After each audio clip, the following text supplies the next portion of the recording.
Welcome to Donmar TV News Channel, mga balita sa buwan ng Nobyembre. Napaka-espesyal na tao nito. Okay? Ito po siya. Happy birthday, Speaker Velasco! Nag-birthday daw siya, 40th birthday niya. Tingnan mo naman, napaka-espesyal ng birthday nito ni Speaker Velasco. Oh, kita mo, nag-birthday siya kahapon yan kahapon.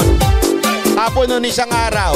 Oh, nag-birthday siya Aba, siyempre habang nagbe-birthday siya, keso sineselebrate niya at nag-attend daw siya ng mass dun sa Typhoon Rolly and Quinta.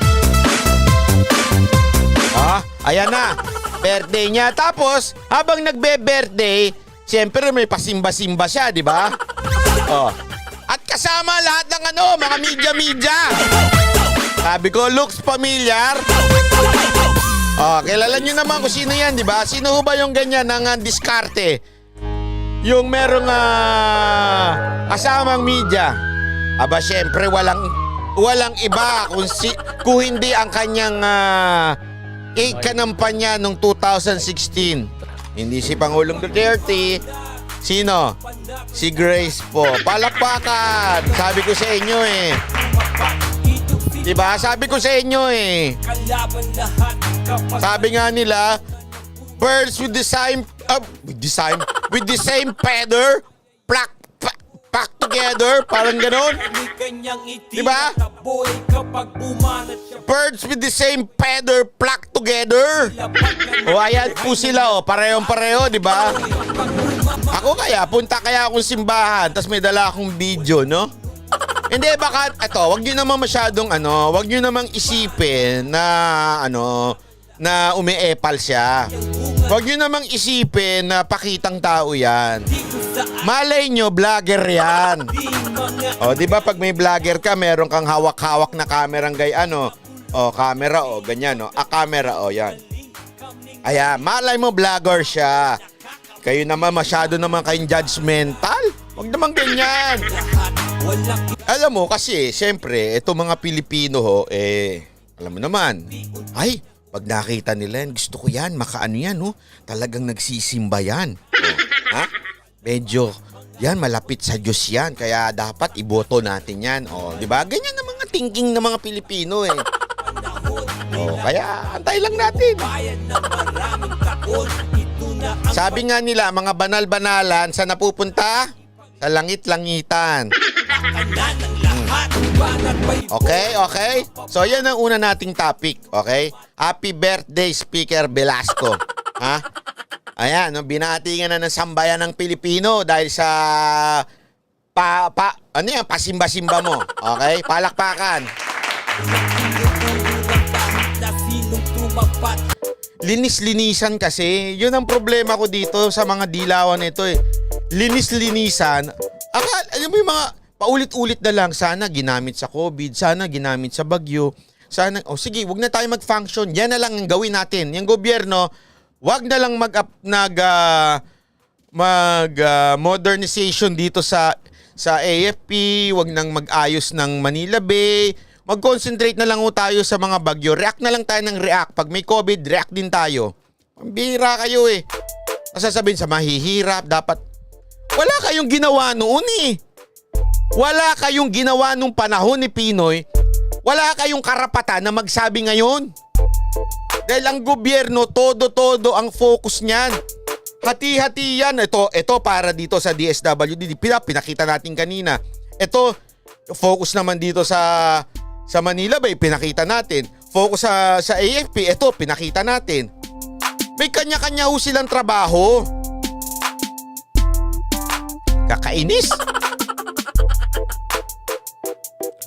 Yung mga nakikialam, wala namang nagawa nung grupo nila sa panahon ni Pinoy. Oo nga, yan nga ang pinaka Yung Yolanda funds, asa na ba? Correct, tama. Isa pa yan. Kaya nga alam mo, sa bawat banat nila, nagiging katatawanan lang sila.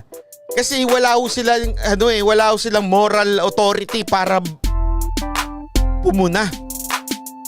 Ayaw niya mag-sports ang mga kabataan Pilipino dahil gusto ni Risa Ontiveros na maging tibak sa kakarali at isabak sa kakarali at CPP-NPA mga kabataan Pilipino. Sabi ni Giko Godi 8. Tama yan, bay. Walang silang ginawa noon tapos ngayon ang sisipag ng gobyerno natin. Nakakaiyak. Oo nga eh. Ang isipin nyo to kaliwat kanan ang ginagawa ng gobyerno natin. Siyempre, hindi lang nababalita. Pero kaliwat kanan ang ginagawa ng gobyerno natin. Pinakikita naman natin. Pero ano ang ginagawa nila? Kaliwat kanan din na sasabihin nila dapat sa mahihirap. Paulit-ulit na lang nakakairita. Dapat sa mahihirap. Dapat sa Meron nung naka-in-charge sa mahihirap. Dapat ginagawa ito. Dapat pati yung problema ng LGU. Gusto nyo saluhin ng national government.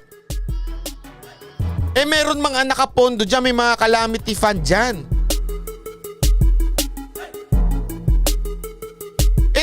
Ito isipin nyo ito sasabihin nila dyan sa Bicol, bakit din ang gamitin sa... Sino ba ang taga Bicol? Buti nga itong gobyerno to, hindi sinisi si Leni Robredo eh. Sabihin niya, ang tagal-tagal ng naging congressman niya si Leni Robredo dyan sa Bicol. Hindi nyo inayos yan lugar nyo. Buti walang gumaganon.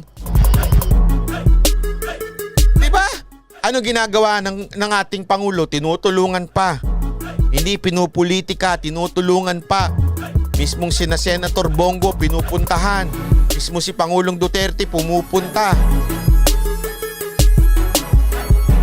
Baka nung sigurong panahon ni yan eh.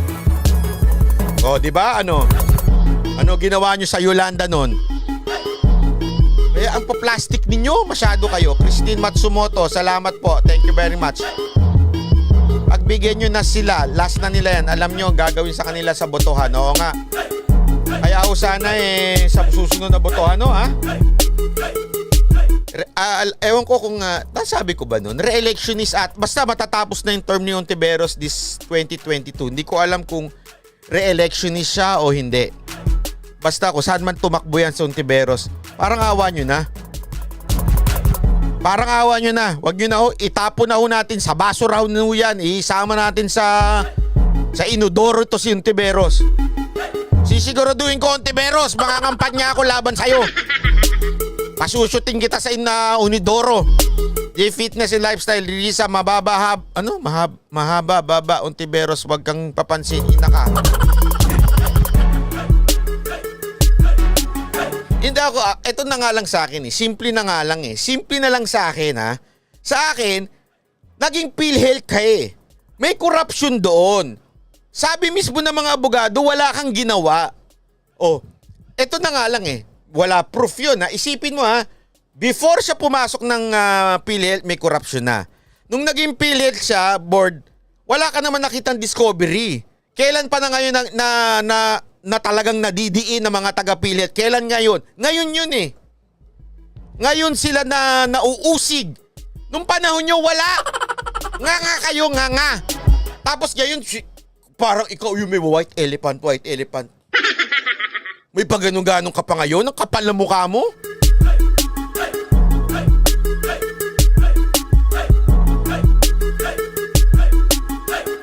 Diba? Yun na lang Yun na lang pruweba. Huwag na tayo pumunta sa Yolanda. Okay? Sa ginawa ninyo sa Yolanda, huwag na tayong pumunta dyan. Doon lang sa PhilHealth, wala kayong ginawa. Kailan inusig ang PhilHealth? Ngayon na, yung panahon ni Pangulong Duterte. Kailan sinibak yung mga dapat sibakin? Ngayong panahon ni Duterte.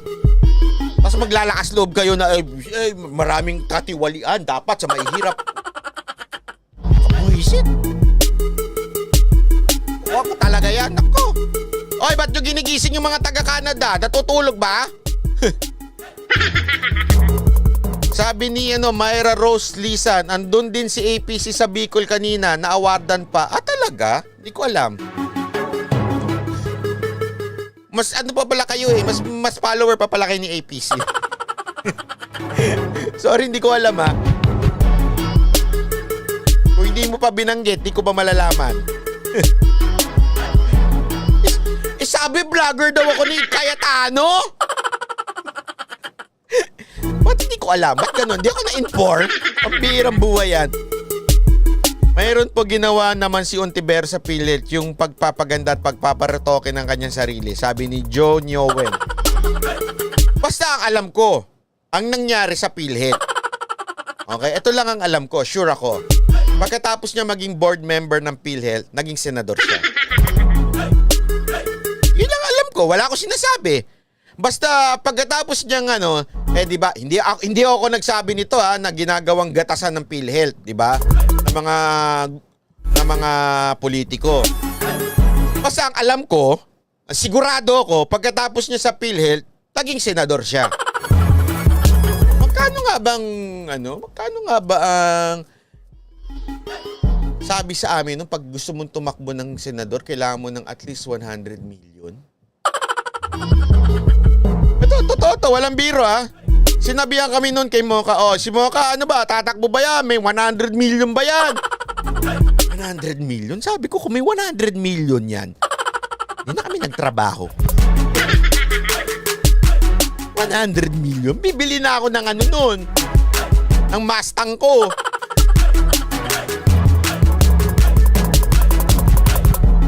Diba? Bakit may sticker kayo ni Banat Bay? Saan yan? Hindi ko alam yan. Pag nagpa-member po yan. Yan yung ginawa ni Bodyguard sa atin. Kapag nagpa-member po kayo, makakapag-sticker ho kayo, ha?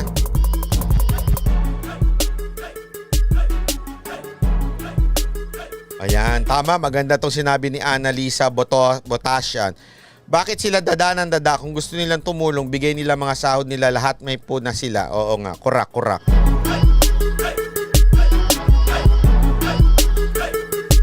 Diego Latigo, pakulay na Canada. Ay, ang taray. Sabi ni Don Martibi, the problem with the opposition is that instead of helping the Philippines, they're making the system of government complicated and magulo. Alam nyo kung bakit kasi nila ginagawa yan? Kasi mawawala yung script nila, yung pambola nila sa mga tao na walang ginagawa ang gobyerno. Mahirap ang gobyerno, puro korupsyon. Yung gobyerno ganito, di ba? Kailangan kasi nila, isipin nyo, tama naman sinabi ni Senator Pia Cayetano. Sabi niya, ano gusto nyo? Puro pangit. Ang mangyayari, puro gato, puro sira. Di ba? Ganyan. Ngayon, totoo yun. Iisipin talaga ng tao, pag mura yan. Hindi ho nila nalalaman, pag mura, malaking korupsyon na nangyari dyan. Pag maganda, ngayon, paano to? Magaganda na ginagawa ng gobyerno. Kailangan ngayon nilang kulayan. Kumita ang gobyerno dyan, kaya maganda yan. Kaya maganda yan kasi dapat binigay na lang sa mahihirap yan. Ganyan sila. Kailangan nilang lagyan ng pangalan Pag maganda, dapat binigay na lang sa mahihirap yan. Ang dami naghihirap. Di ba? Ganyan ang ginagawa nila. Katulad sa project ni Lugaw na Warak Andike. Oo nga, korak. Susan Winter. Tama ka dyan. Kaya nga sana sa darating na eleksyon please lang, pasok natin uli ang 8. Itong mga mga kampon ni mga dilawang liberal na ito, tapon uli natin sa inodoro, ha? Sabi ni Steve Yu, may K yan, Banat Bay. K as in kawatan. Sa Senado. Ay nako.